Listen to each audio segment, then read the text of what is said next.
સાપુતારાના જાણીતા પ્રવાસન સ્થળ એવા ટેબલ પોઈન્ટ પર કેટલાક યુવકો દ્વારા ખુલ્લી જીપમાં જોખમી સ્ટન્ટ કરવામાં આવ્યા। આ ઘટનાનો વિડીયો સોશિયલ મીડિયા પર વાયરલ થયા બાદ અથવા પોલીસના ધ્યાને આવતા સાપુતારા પોલીસ મથકની ટીમ તુરંત એક્શનમાં આવી હતી।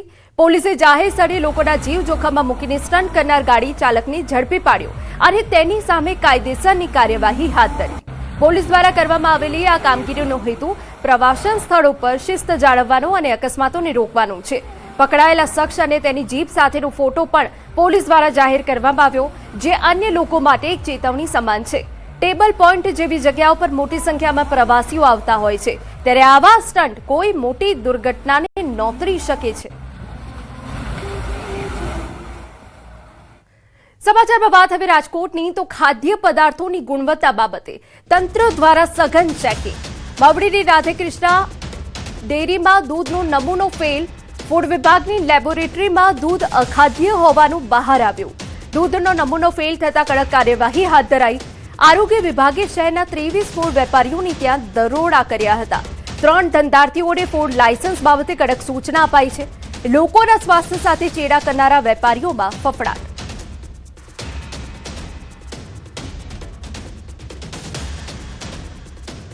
અને મહત્વના સમાચાર, પ્રાથમિક શિક્ષકોના વિદેશ ગમનનો મુદ્દો ફરી એકવાર ચર્ચાયો। 43 પ્રાથમિક શિક્ષકો સરકારની મંજૂરી વગર વિદેશ ભાગી ગયા। મંજૂરી વગર વિદેશ ગયેલ 20 શિક્ષકોને બરતરફ કે ફરજિયાત નિવૃત્ત કરાયા। 23 શિક્ષકોને કારણદર્શક નોટિસ આપી તપાસ ચાલુ કરાઈ। છેલ્લા 2 વર્ષમાં 1944 પ્રાથમિક શિક્ષકો વિદેશ પ્રવાસે ગયા। ઇમરાન ખેડાવાલાના પ્રશ્નમાં શિક્ષણ મંત્રીએ લેખિતમાં જવાબ આપ્યો।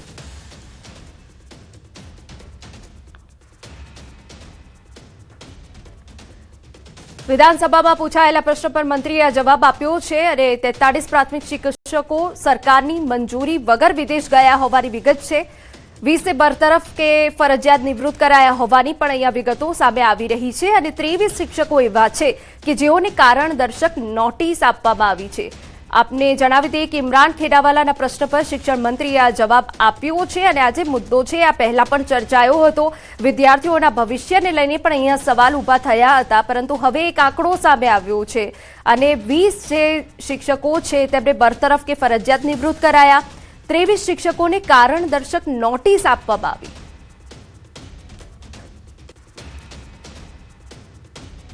રાજ્યમાં બોગસ ડોક્ટરનો રાફડો ફાટ્યો। વિધાનસભા ગૃહમાં બોગસ ડોક્ટરો પર કાર્યવાહીનો આંકડો બહાર આવ્યો। વર્ષ 2021માં 839 ફરિયાદ મળી, જેમાં 59 બોગસ તબીબ પકડાયા। વર્ષ 2022માં 875 ફરિયાદ મળી, 43 બોગસ તબીબ પકડાયા। વર્ષ 2023માં 1010 ફરિયાદ મળી, તેના સામે 67 બોગસ તબીબ પકડાયા। છેલ્લા 3 વર્ષમાં 154 બોગસ તબીબો સામે FIR નોંધવામાં આવી।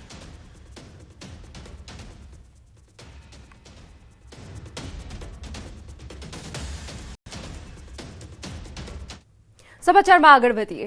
અમદાવાદ ક્રાઇમ બ્રાન્ચે 2 કરોડ 48 લાખની નકલી નોટોના કેસમાં મોટો ખુલાસો કર્યો। અમરેવાડી વિસ્તારમાં નકલી નોટો સાથે 7 આરોપીની ઝડપી પાડ્યા બાદ મુખ્ય આરોપી પ્રદીપ ગુરુજીનું નામ સામે આવ્યું।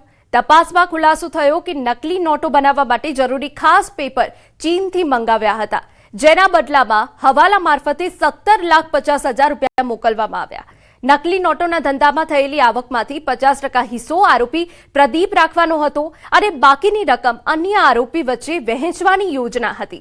આરોપીઓએ 1 લાખ અસલી નોટ સામે 3 લાખ નકલી નોટ આપવાનો સોદો નક્કી કર્યો।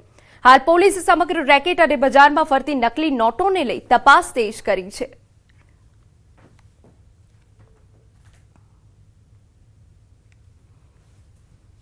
જે યોગ ગુરુ જે છે તેઓના ઇન્સ્ટ્રક્શન મુજબ આ નકલી નોટો છાપવાનું કાવતરું ઘડી અને પ્રદીપગીરી જે છે એમને 50% અને સરખે ભાગે બીજા અન્ય આરોપીઓને વેચવાનું વિગતો બહાર આવેલી છે। જે ચાઇના ખાતેથી જે પેપર્સ જે સિક્યુરિટી થ્રેટ એમ્બલ કરેલા પેપર્સ જે ઇમ્પોર્ટ કરવામાં આવેલ છે એ પેટેના 17,50,000 રૂપિયા હવાલા મારફતે ચાઇના મોકલવામાં આવેલા છે।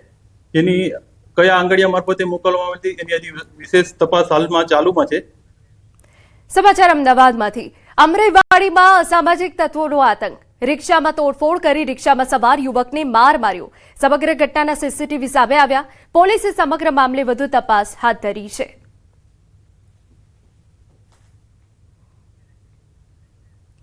સુરતમાં ખોટી રીતે પાસપોર્ટ મેળવનાર મનીષ કુકરી સામે ગુનો નોંધાયો. પીપલોદના રત્ન આસ્થા બિલ્ડિંગનું સરનામું દર્શાવી ખોટી રીતે પાસપોર્ટ મેળવનાર મનીષ કુકરી સામે ગુનો દાખલ થયો. મનીષ કુકરી 22 ગુનામાં સંડોવાયેલો છે. જોકે પોલીસ વેરિફિકેશનમાં પણ ગુનાની વિગતો બહાર નહીં આવતા અનેક તર્ક વિતર્ક સર્જાયા હતા. સમગ્ર મામલો ગુસ્સી ટોકની તપાસમાં સામે આવ્યો. આ મામલે એસીપી વિપુલ કુમાર પટેલે પોતે ફરિયાદી બન્યા અને પોલીસે કુકરીની વિધિવત ધરપકડ કરી, પરંતુ કુખ્યાત મનીષ કુકરી ત્વરિત જામીન પર મુક્ત થયો. ભાવનગરના ઉમરાળાના પરવાડા ગામે એક દીપડો કૂવામાં ખાબક્યો હોવાની ઘટના બની. આ ઘટનાની જાણ કરતા જ ઉમરાળા ફોરેસ્ટ વિભાગનો કાફલો તાત્કાલિક ઘટનાસ્થળ પર પહોંચ્યો અને કૂવામાં ખાબકેલા દીપડાનું વન વિભાગ દ્વારા સફળ રેસ્ક્યુ કરી દીપડાને હાલ તો વન વિભાગના રેસ્ક્યુ સેન્ટરમાં ઓબ્ઝર્વેશન માટે મોકલી આપવામાં આવ્યો. પરવાડા ગામની સીમમાં એક ખેડૂતે વાડીમાં આવેલા કૂવામાં દીપડો પડી ગયો હતો.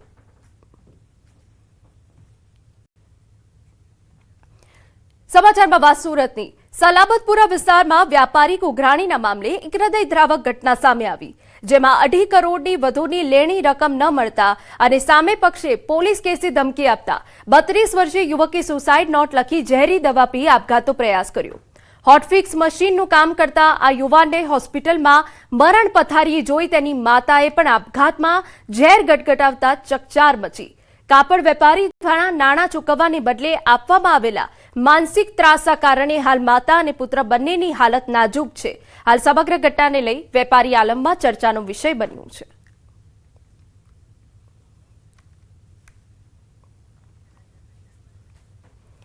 સમાચારમાં આગળ વધીએ. ગાંધીનગરના સેક્ટર 7 વિસ્તારમાં પૈસાની લેતી દેતીના વિવાદને લઈ થયેલા ફાયરિંગ અને હત્યાના પ્રયાસના કેસમાં પોલીસે ઝડપીને કાર્યવાહી કરી છે. ગુનાનો ભેદ પણ ઉકેલી લીધો છે. એલસીબી અને સર્વેલન્સ ટીમની સંયુક્ત કામગીરી દ્વારા ગણતરીના કલાકોમાં આરોપીને ઝડપી પાડવામાં આવ્યા. સીસીટીવી ફૂટેજ અને હ્યુમન ઇન્ટેલિજન્સના આધારે વાહન સાથે 3 આરોપી ઝડપાયા. જીતેન્દ્ર રાઠોડ, મહેન્દ્રસિંહ જાડેજા અને મિતેશ દેસાઈને ઝડપી પાડવામાં આવ્યા. પોલીસે વધુ તપાસ હાથ ધરી છે.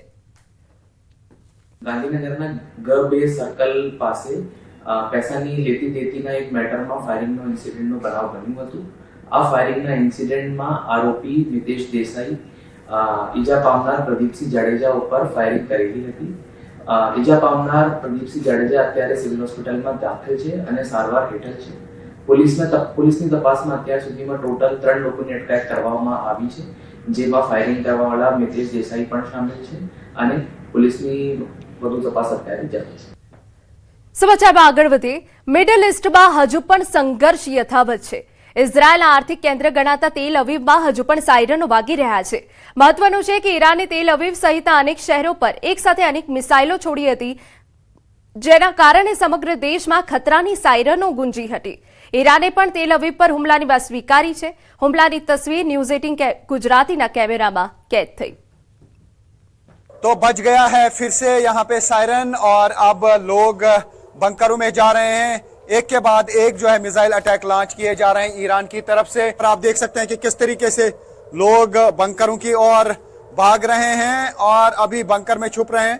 तो ये आप देख सकते हैं जोरदार अटैक लॉन्च किया गया और ऐसा लगता है कि ये क्लस्टर बॉम्ब है.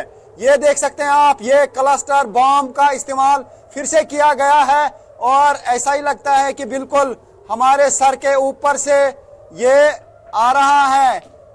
तो बिखर रहे हैं ये बॉम्ब, बिल्कुल नीचे आ रहे हैं. जैसा कि आप देख सकते हैं फिर से क्लस्टर बॉम्ब का इस्तेमाल किया गया और अब होंगे जोरदार धमाके.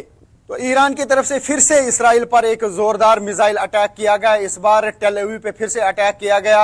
जो कल दिन में अटैक किया गया था, बताया जा रहा है कि वो कन्वेंशनल वॉर हेड था, लेकिन इस बार जो हमने आसमान में देखा वो बिल्कुल क्लस्टर बॉम्ब्स थे, क्योंकि जो मिसाइल आया उसके बाद छोटे छोटे बॉम्ब जो है इर्द गिर्द बिखरे और उसके बाद जोरदार धमाके हुए, कई धमाके हुए. उसका मतलब है कि जो क्लस्टर बॉम्ब थे वो फट रहे थे. तो फिलहाल ईरान की तरफ से हमलों का सिलसिला जारी है. हालांकि इस्राएली फोर्सेस ने भी ईरान में कई हमले किए और दूसरी तरफ से नॉर्थ इसराइल में भी अटैक्स हुए.